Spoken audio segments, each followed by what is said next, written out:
Everyone, welcome to examination classes. आज से हम लोग एकदम बेसिक से जियोग्राफी यानी भूगोल पढ़ना स्टार्ट करेंगे। सबसे पहले हम जानेंगे कि ब्रह्मांड यानी यूनिवर्स होता क्या है। देखिए, जो हमारा ब्रह्मांड है यह एक ऐसी सीमा है जिसका कोई अंत नहीं है और इस ना ख़त्म होने वाली सीमा के अंदर लाखों करोड़ों या आप कह सकते हैं अनगिनत गैलेक्सीज यानी आकाशगंगा, स्टार्स यानी तारे, प्लैनेट्स यानी ग्रह, नेचुरल सैटेलाइट्स यानी प्राकृतिक उपग्रह और भी ऐसी कई सारी चीज़ें हैं जिसकी अभी तक खोज नहीं की गई, वह सब हमारे ब्रह्मांड में रहती है और इन्हीं चीज़ों को हम सेलेस्टियल बॉडीज़ यानी खगोलीय पिंड कहते हैं। मतलब जितनी भी प्राकृतिक चीज़ें जो हमारे ब्रह्मांड में उपस्थित हैं, जितनी भी नेचुरल चीज़ें जो हमारे ब्रह्मांड में एग्जिस्ट करती हैं, उन्हें हम सेलेस्टियल बॉडीज़ यानी खगोलीय पिंड कहते हैं। जैसे कि हमारा सूर्य, जो हमारा सूर्य है वह एक तारा होने के साथ साथ एक खगोलीय पिंड भी है। अब हम खगोलीय पिंड के बारे में थोड़ा और अच्छे से जानने का प्रयास करते हैं। देखिए, हमारी जो खगोलीय पिंड होती हैं वह दो प्रकार की होती हैं। पहली वह जिनके पास अपनी खुद की रोशनी और अपनी खुद की गर्माहट होती है, उन्हें हम स्टार्स यानी तारे कहते हैं। इसलिए जब भी आप लोग आसमान में तारों को देखते हैं तो आपको तारे हमेशा चमकते हुए नजर आएंगे। ऐसा क्यों होता है? ऐसा इसलिए होता है क्योंकि तारों के पास अपनी खुद की रोशनी, अपनी खुद की चमक होती है और यही तारे कभी कभी आसमान में एक तरह का पैटर्न बनाते हैं जिन्हें हम कॉन्स्टेलेशन यानी नक्षत्र मंडल कहते हैं।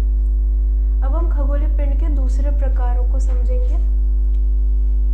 जो हमारी दूसरी प्रकार की खगोलीय पिंड होती हैं, उनके पास ना तो अपनी खुद की रोशनी होती है, ना ही अपनी खुद की गर्माहट होती है, बल्कि वह इसे अपने किसी निकटतम तारे से प्राप्त करते हैं। उन्हें हम ग्रह यानी प्लैनेट्स कहते हैं। जैसे कि हमारी पृथ्वी, जो हमारी पृथ्वी है उसके पास ना तो अपनी खुद की रोशनी है, ना ही अपनी खुद की गर्माहट है, बल्कि वह इसे सूर्य से प्राप्त करती है।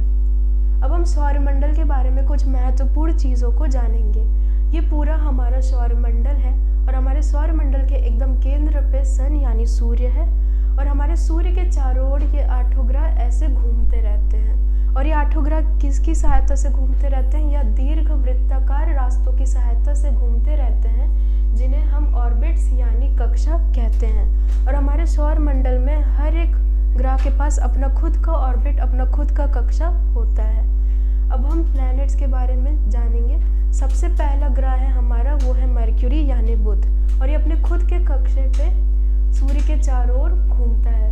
दूसरे पे है हमारा वीनस यानी शुक्र, और ये अपने खुद के ऑर्बिट पे हमारे सूर्य के चारों ओर घूमता है। तीसरे पे है हमारी अर्थ यानी पृथ्वी, और ये अपने खुद के ऑर्बिट पे हमारे सूर्य के चारों ओर घूमती है। चौथे पे है हमारा मार्स यानी मंगल, और ये अपने खुद के ऑर्बिट पे हमारे सूर्य के चारों ओर ऐसे घूमता है। पांचवें पे है हमारा जुपिटर यानी बृहस्पति, और ये अपने खुद के ऑर्बिट पे हमारे सूर्य के चारों ओर ऐसे घूमता है। और हमारे मंगल के ऑर्बिट, हमारे मंगल के ऑर्बिट और हमारे बृहस्पति के ऑर्बिट के बीच जो आप छोटे छोटे पत्थर जैसी संरचना देख रहे हैं, इन्हें हम क्षुद्र ग्रह यानी एस्टेरॉइड्स कहते हैं। और बाकी ग्रहों की तरह जो हमारा क्षुद्र ग्रह है वह भी हमारे सूर्य के चारों ओर घूमता है। काफ़ी सारे वैज्ञानिकों का ये मानना है कि जो हमारा क्षुद्र ग्रह है, जो हमारा एस्टेरॉइड्स है, यह पहले कोई बहुत बड़ा ग्रह हुआ करता था, जो बाद में दग कर छोटे छोटे टुकड़ों में बदल गया। और जो हमारा छठा ग्रह है वह है सैटर्न यानी शनि, जो हमारा सातवां ग्रह है वह है यूरेनस यानी अरुण, और जो हमारा आठवां ग्रह है वह है नेपच्यून यानी वरुण। एक और चीज़ बतानी थी आप लोगों को, पहले हमारे सौरमंडल में 8 नहीं बल्कि 9 ग्रह हुआ करते थे, यानी कि प्लूटो भी एक ग्रह के रूप में हमारे सौरमंडल का हिस्सा हुआ करता था। लेकिन अगस्त 2006 में इंटरनेशनल एस्ट्रोनॉमिकल यूनियन द्वारा हमारे प्लूटो को सौरमंडल से बाहर करके ड्वार्फ प्लैनेट की श्रेणी में डाल दिया गया था। अब हम पृथ्वी और चंद्रमा के बारे में बात करेंगे। देखिए, जो हमारी पृथ्वी है वह ध्रुवों पर चपटी होती है, वह पोल्स पर थोड़ी चौड़ी होती है।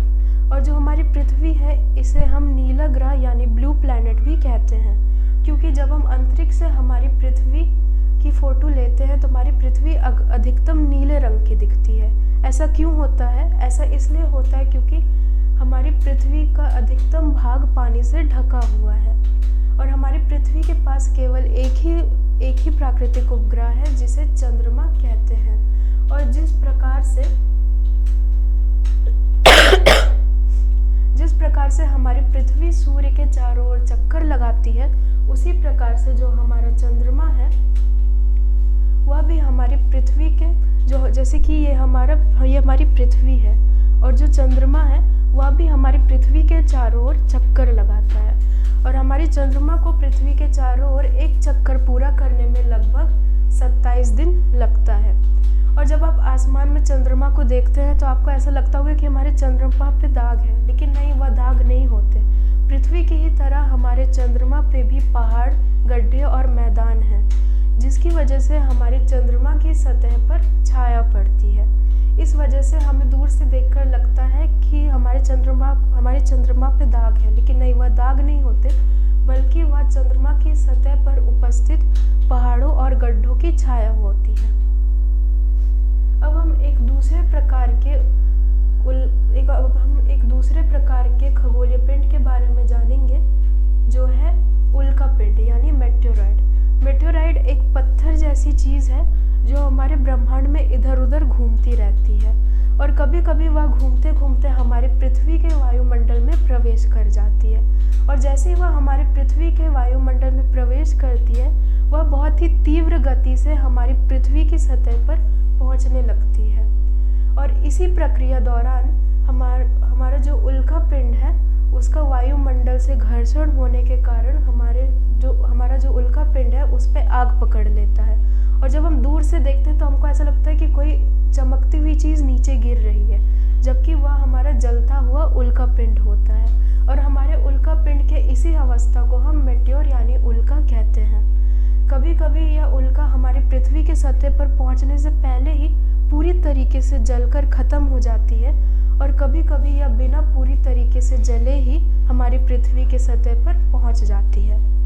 अब हम जानेंगे कि गैलेक्सी यानी आकाशगंगा क्या होता है। देखिए, जो हमारा आकाशगंगा है यह लाखों करोड़ों तारे, गैस और धूल के कणों का एक झुंड है। और जो हमारा सौर मंडल है वह मिल्की वे नाम की गैलेक्सी यानी मिल्की वे नाम की आकाशगंगा में रहती है। तो आज के लिए इतना ही। नेक्स्ट क्लास में हम लोग एक नया टॉपिक स्टार्ट करेंगे। तब तक के लिए आप लोग अपना ध्यान रखिए। इसकी PDF आप लोगों को टेलीग्राम चैनल पर मिल जाएगी। तो मिलते हैं अगली क्लास में। धन्यवाद।